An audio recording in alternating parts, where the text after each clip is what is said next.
In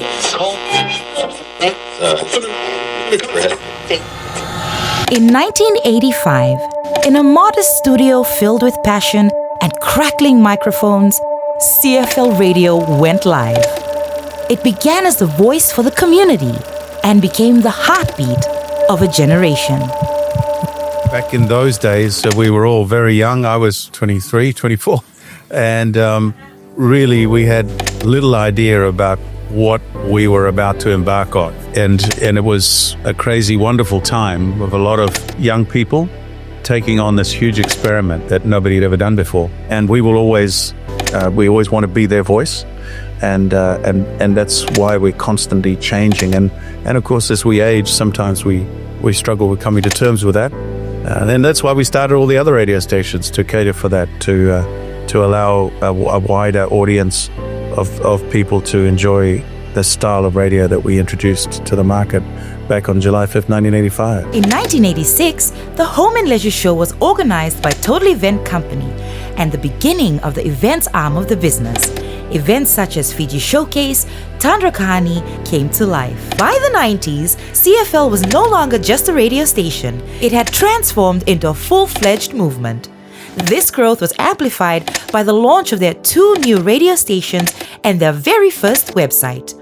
Naftarang hitting the airwaves in 1989, specifically catering to the Indo-Fijian market.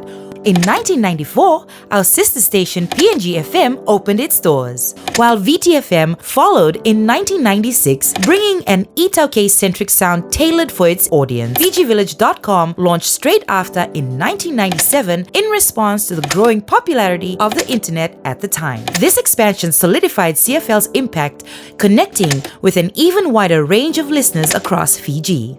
As the calendar flipped to the new millennium, the world of radio was also in the midst of a transformation. The rise of the internet, the increasing accessibility of new technologies, and a shifting media landscape meant the radio personalities had to adapt and innovate to stay connected with their listeners. For our CFL radio personalities, the 2000s ushered in a new era of exciting new opportunities and possibilities, like the launching of Legend FM in 2002, catering to our older, westernized audience. Similarly, Radio Sargam was crafted in 2004 for a mature, community-focused Hindi-speaking audience, and the launching of CFL Cinemads in 2010.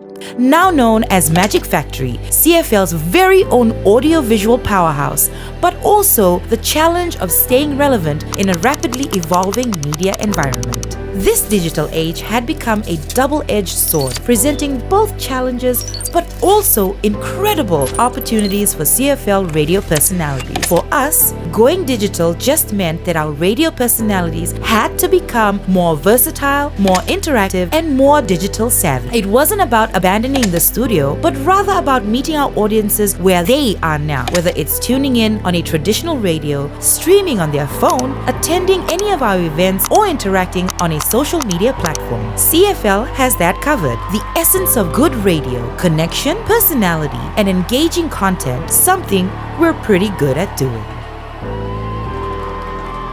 From 1985, the voice of CFL continues.